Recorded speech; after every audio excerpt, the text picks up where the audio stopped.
हे जे काही वाद किरकोळ वाद आहे त्याच्यामध्ये रॉकेल ओतण्याचं काम ह्या अक्षय सोनावणेनं पोलिसांमार्फत केलं.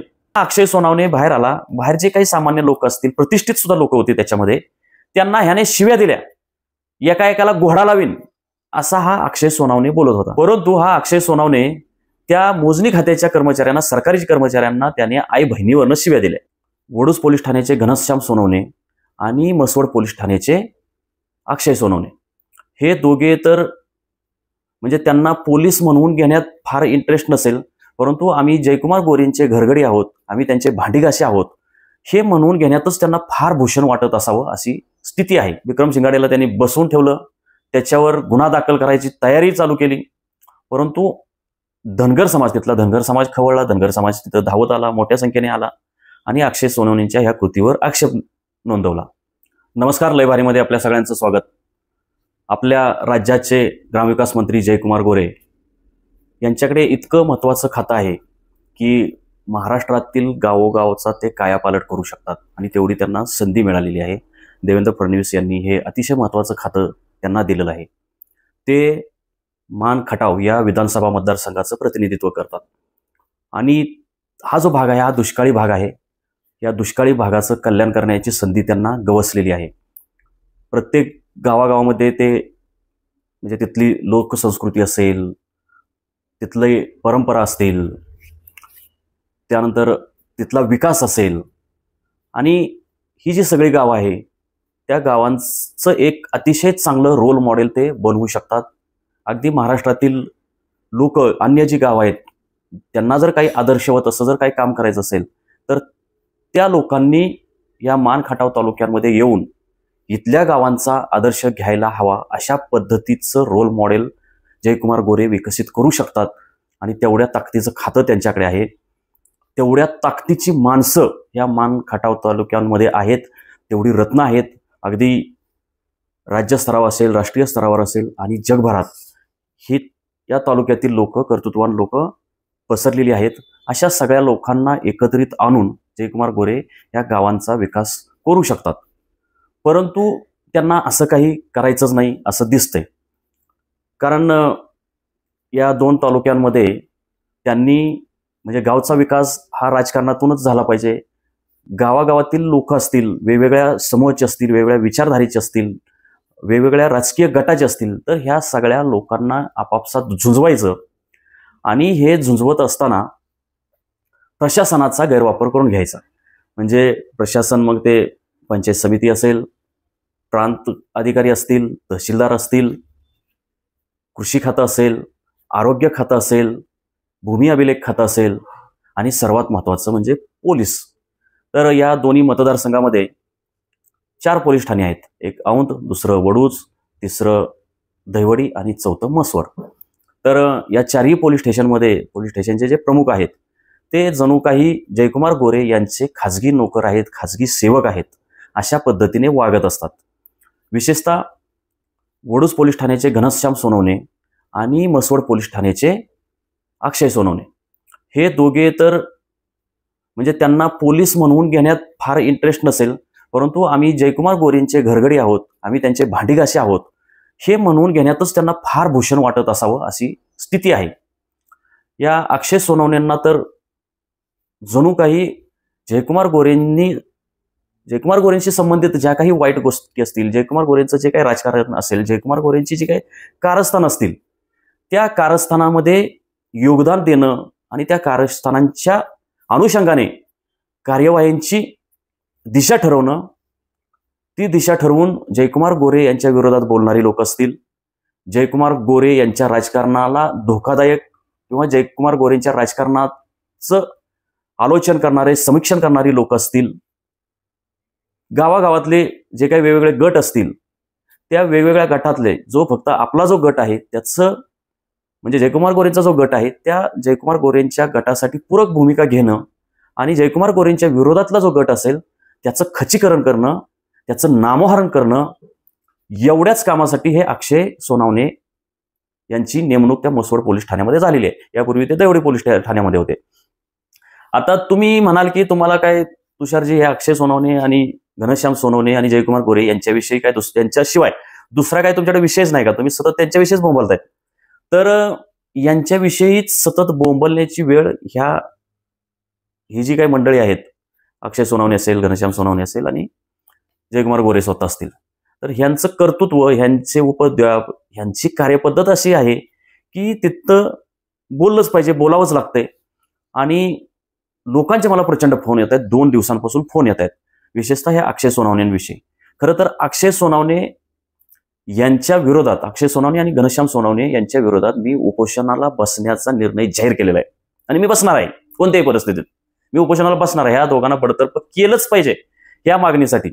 आणि मी उपोषण कसं करतो याचे सर्वात कुणी साक्षीदार असतील तर हे पोलीसच आहेत. घनश्याम सोनवणे आणि अक्षय सोनवणे यांनी डोळ्यानं बघितलेलं आहे की मी कसं उपोषण करतो. जर मी जेलमधल्या अतिशय भीषण अशा वातावरणात जर मी उपोषण करू शकत असेल, तर मग मी खुल्या मैदानामध्ये किती ताकदीनं उपोषण करेल याची कल्पना या पोलिसांना नक्कीच आलेली असणार. तर आजचा व्हिडिओ बनवण्याचं कारण असं की अक्षय सोनवणे यांनी अक्षरशः त्यांच्या पोलीस ठाण्याच्या कार्यकक्षेमध्ये, त्यांच्या हद्दीमध्ये धुडगूस घातलेला आहे. म्हणजे ते वारंवार दाखवतायत की मी माजलेला माणूस आहे, मी माजुरडा आहे, मी हुकुमशाही वृत्तीचा आहे, मी कायदा नियम सगळं धाब्यावर बसवतो, अशा पद्धतीचं ते दाखवत आहेत. 2 घटना आहेत. एक आहे की 2 दिवसापूर्वी घडलेली आहे आणि एक काल घडलेली आहे. झालंय असं की 2 दिवसापूर्वी विक्रम शिंगाडे नावाचा एक कार्यकर्ता, विरोधी पक्षातला कार्यकर्ता आहे, त्याला पोलिसांनी बोलवलं होतं पोलीस ठाण्यामध्ये. पोलीस ठाण्यामध्ये बोलवल्यानंतर तो तिथल्या एका आरोपीशी बोलल्यानंतर ह्या अक्षय सोनवण्याच्या अंगाचा तिळपापड झाला. विक्रम शिंगाडेला त्यांनी बसवून ठेवलं, त्याच्यावर गुन्हा दाखल करायची तयारी चालू केली. परंतु तिथला धनगर समाज खवळला, धनगर समाज तिथं धावत आला, मोठ्या संख्येने आला आणि अक्षय सोनवणेंच्या ह्या कृतीवर आक्षेप नोंदवला. आता असं म्हटलं जातंय की अक्षय सोनवणे यांना त्यांच्या आखाकडून निरोप होता की ह्या विक्रम शिंगाडेला याच्यावर गुन्हा दाखल करून याला आतमध्ये घाला. परंतु धनगर समाज चिडतोय, धनगर समाज चिडला असं लक्षात आल्यानंतर अक्षय सोनवणे जरा नरमला. परंतु त्या बिचाऱ्याला निष्कारण 3-4-5 तास तिथं जबरदस्तीनं ठेवलं होतं. ही झाली एक घटना. आता दुसरी घटना कालची आहे. वरकुटे नावाचं एक गाव आहे. त्या वरकुटे गावामध्ये अभय जगताप, त्याच्यानंतर अनिल देसाई हे 2 विरोधी गटाचे नेते आहेत. तर या गावामध्ये सतत काय ना काहीतरी या विरोधी गटाच्या लोकांचं नामोहरण करण्यासाठी काय ना काहीतरी काड्या करण्याचे उद्योग तिथला आखा करत असतो. तर तिथं मुस्लिम समाजही राहतो आणि इतर 18 पगड जातीचाही समाज राहतो. आणि आपल्या महाराष्ट्राची, या मान खटाव तालुक्याची सुद्धा ही एक खासियत आहे की हे सगळे 18 पगड जातीचे लोक, विविध धर्माचे लोक गुण्या गोविंदाने एकत्र राहतात. तसंच तिथं मुस्लिम समाज असेल, हिंदू समाज असेल, हिंदूमधले 18 पगड जाती, तर हा सगळा समाज गुण्या गोविंदाने तिथं राहतो. परंतु आणि तुम्हाला सगळ्यांना माहित आहे की देशभरामध्ये, महाराष्ट्रभरामध्ये भाजप आणि मुस्लिम यांचा 36चा आकडा आहे. परंतु हे जे जयकुमार गोरे आहे, हे पूर्वी कधी ज्यावेळी काँग्रेसमध्ये होते त्यावेळी ते काँग्रेसच्या विचारधारेचे नव्हते, ते पुरोगामी विचारधारेचे नव्हते. आता ते भाजपमध्ये आलेत, ते संघाच्या विचारधारेचे नाहीत, भाजपच्या विचारधारेचे नाहीत. त्यांचं राजकारण हे वेगळंच असतं. जसं मी बोललो तसं की त्यांना विकास वगैरे ह्याच्याशी काही देणं घेणं नसतं. गावागावामध्ये कशी भांडणं लागतील, कसे लोकांमध्ये, वेगवेगळ्या समूहांमध्ये वादंग निर्माण होतील आणि त्यातून आपलं राजकारण कसं चालेल याचीच त्यांना काळजी असते. तर आता तिथं असं झालेलं आहे की मुस्लिम समाजाची तिथं एक स्मशानभूमी आहे. त्या स्मशानभूमीची जागा नक्की किती आहे असा एक वाद आहे. तर जे काही हिंदू गटाचे लोक आहेत त्यांचं म्हणणं आहे की तिथं 2 गुंठ ही त्या मुस्लिम समाजाला जागा मिळालेली आहे आणि त्याच्याबाबत वेगवेगळ्या न्यायालयीन लढाई सुद्धा झालेली आहे आणि त्या न्यायालयीन लढाईमध्ये 2 गुंठ्यापर्यंत ती जागा मर्यादित ठेवण्याचा निकाल न्यायालयाने दिलेला आहे. असं असलं तरी त्यावेळच्या जुन्या कुठल्या तरी तलाट्याने कागदावर 9 गुंठ जागा लावली. तो मुस्लिम तलाठी होता, त्याने तो खुरसाळपणा केला असं ह्या लोकांचं म्हणणं आहे. आणि ती 9 गुंठ जागा मिळावी म्हणून मुस्लिम समाजाने भाजपसोबत काम केलं. एक त्या मसवड भागामध्ये मुस्लिम समाजाचा एक नेता आहे जो भाजपमध्ये आहे. मुळात मुस्लिम समाज भाजपमध्ये जातोच कसं हेच नवल आहे. कारण या मुस्लिम समाजाला सर्वात मोठा धोका जर कोणाचा असेल तर तो या भाजपचा आहे, या हिंदुत्ववादी भाजपचा आहे. आणि मग तो मुस्लिम नेत्याने काय केलं की त्यांचा आखा जो आहे त्या आखाच्या मदतीने ती 9 गुंठ जागा मिळवून देण्यासाठी हालचाली केल्या. आणि जसं मी बोललो की इथलं जे प्रशासन आहे ते या भाजपच्या आखाच्या ताटाखालचं मांजर आहे आणि ते म्हणतील तसं ते ऐकतात. तर मग ते भूमी अभिलेख कार्यालयाने काल मोजणीसाठी ते आलेले होते तिथं. त्याला तिथल्या हिंदू समाजाने विरोध केला, शेतकऱ्यांनी विरोध केला, मराठा समाजाचे असतील किंवा अन्य असतील, जगताप आडनावाचे लोक आहेत मराठा समाजाचे, त्यांनी विरोध केला. त्यांचं म्हणणं आहे की हे प्रकरण न्यायप्रविष्ट आहे, न्यायालय जो काही निकाल देईल त्यानुसार त्यांनी जर 9 गुंठ दिलं तर आम्ही द्यायला तयार आहे. परंतु न्यायालयाने यापूर्वीच 2 गुंठ जागा ही निर्धारित केलेली आहे. परंतु प्रशासनातील काही लोकांनी खोडसाळपणा करून ती 9 गुंठ कागदावर सातबाऱ्यावर नोंद केलेली आहे, ती चुकीची आहे. त्या संदर्भातला न्यायालयात वाद चालू आहे, तो वाद मिटेपर्यंत आपण थांबूया. आणि मग बरं, त्यातल्या काही लोकांना नोटिसा सुद्धा आलेल्या नव्हत्या. म्हणजे मोजणी ज्या दिवशी येणार आहे तर त्याच्या अगोदर नोटिसा पाठवल्या जातात. तर त्याच्या जिथं ती स्मशानभूमी आहे त्याच्या लगतच्या काही लोकांना नोटिसा आलेल्या नव्हत्या, त्यांनी विरोध केला. बरं, ते तिथं सामोपचारांनी चर्चा सुरू होती. ते मुस्लिम गट असेल, ते 18 पगड जातीचे लोक असतील, विशेषतः जे जगताप बंधू असतील, जगताप भावकीतील लोक असतील, त्यांचं आणि त्या मुस्लिम लोकांचं तिथं संभाषण सुरू होतं. मोजणी खात्याची जी लोक आहेत त्यांच्यासोबत संभाषण सुरू होतं. असं असताना त्या वादामध्ये तिथं काही भांडण वगैरे झालेलं नव्हतं, तिथं चर्चा सुरू होती असं मला सांगण्यात आलेलं आहे. परंतु हा विषय आपल्या आखाशी संबंधित आहे, आपण ज्याची चाकरी करतो त्याच्याशी संबंधित आहे, ज्याचं गुणगान गातो त्याच्याशी संबंधित आहे, असा साक्षात्कार त्या अक्षय सोनावण्याला झाला. मग त्या अक्षय सोनावण्यानं काय केलं तर अक्षय सोनावणे तिथं आला, पोलीस त्यांनी पाठवून दिलं. तो आला म्हणण्यापेक्षा पोलीस पाठवून दिलं. म्हणजे तो स्वतः आला का त्याने पोलीस पाठवून दिले हे मला माहित नाही, सांगता येत नाही. परंतु पोलीस तिथं आले आणि हे जे काही किरकोळ वाद आहे त्याच्यामध्ये रॉकेल ओतण्याचं काम ह्या अक्षय सोनावणेनं पोलिसांमार्फत केलं. हिंदू आणि मुस्लिम असा वाद आहे अशा पद्धतीचा रंग देण्याचा काम ह्या अक्षय सोनावणेनं केलं. त्याने लोकांना गाडीत बसून, गाडीत कोंबून पोलीस स्टेशनला आणलं. ते मोजणी खात्याचे जे लोक आहेत त्यांची काही तक्रार नव्हती, ते मुस्लिम समाज आहेत त्यांची काही तक्रार नव्हती. परंतु हा अक्षय सोनावणे त्या मोजणी खात्याच्या कर्मचाऱ्यांना, सरकारी कर्मचाऱ्यांना त्याने आई बहिणीवरनं शिव्या दिल्या. हे मला तिथल्या लोकांनी सांगितलं. हे जे तिथं जे मंडळी होती त्यांनी मला फोन करून सांगितलं.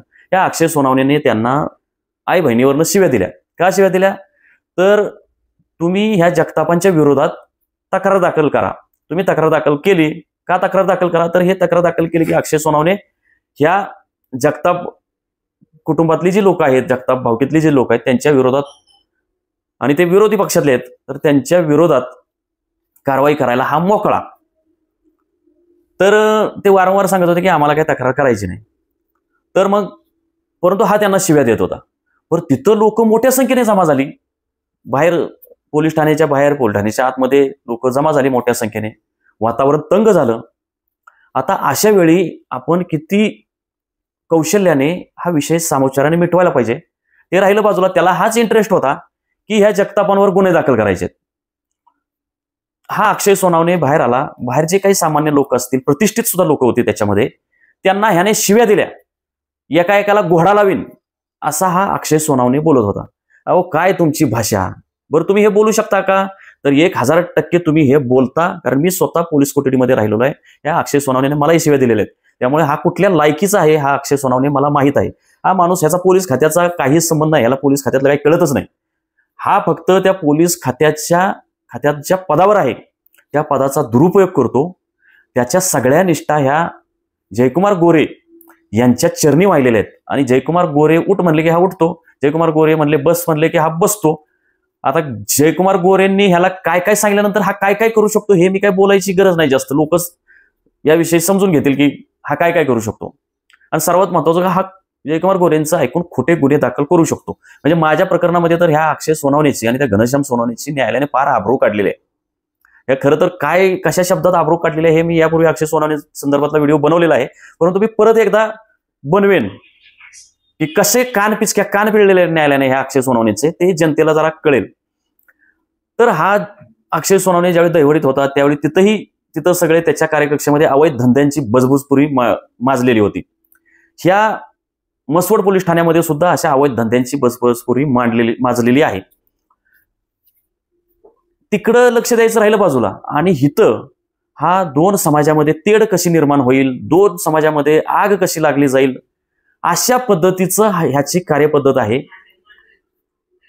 कायदा व सुव्यवस्था राखण्याचं प्रमुख काम हे पोलिसांचं असतं, आणि नेमकं यालाच तो हरताळ फासतोय. किंबहुना कायदा सुव्यवस्थेचा प्रश्न कसा निर्माण होईल, कसा चिघळेल, हे स्वतः अक्षय सोनावणेच करतायत.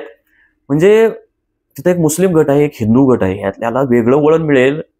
आपण तो विषय अतिशय नाजूकपणे हाताळला पाहिजे. एवढी अक्कल या बिंढोक अक्षय सोनावणेला नाही. तो शिव्या घालतोय. अहो, शिव्या घातल्यामुळे लोकांचा उद्रेक होईल का ते शांत होतील? तुम्ही त्यांच्यावर खोटे गुन्हे दाखल करायला चाललाय, त्याच्यामुळे उद्रेक होईल का ते शांत होईल? बरं, तुम्ही भाजपच्या लोकांना पुढे घालून त्या मुस्लिम लोकांना उचकवताय आणि त्या हिंदू लोकांच्या विरोधात गुन्हे दाखल करायला तुम्ही भाग पाडताय. हे अख्ख्या महाराष्ट्राला, ह्या पुरोगामी महाराष्ट्राला हे पटेल का? कुठलाही मुस्लिम समाज हा भाजप आणि मुस्लिम समाजाचं बिलकुल शक्य असू शकत नाही. आणि इथं जगा वेगळं ह्या मानघाटामध्ये, विशेषतः त्या प्रकरण आता जे मी नमूद करतोय ते प्रकरण असेल, किंवा मसवडमधला तो जो कोणी नेता आहे, तो नेता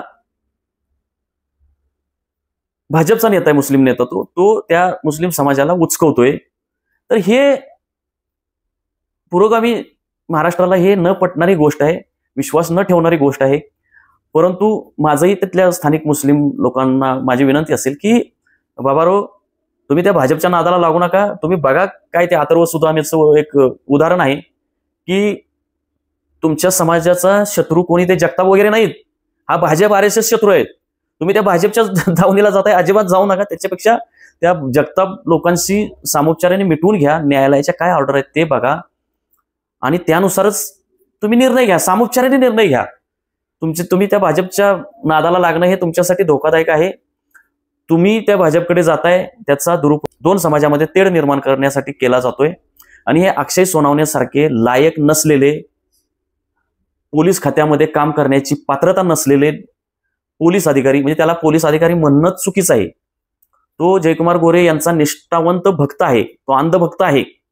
हा अक्षय सोनावणे सारख्या अंधभक्ताकडे तर तुम्ही कुणी समाजातल्या शहाण्या माणसाने बिलकुल जाऊ नये. तो तुम्हाला न्याय देऊ शकत नाही. तो फक्त जयकुमार गोरेंना पूरक असं राजकारण करतो, त्या राजकारण करण्यासाठी पोलीस खात्याचा वापर करतो. हे मी तुम्हाला सांगतो, माझ्या अनुभवातून सांगतो, आणि सगळ्यांना माहिती आहे, मानघाटामध्ये सगळ्यांना माहिती आहे.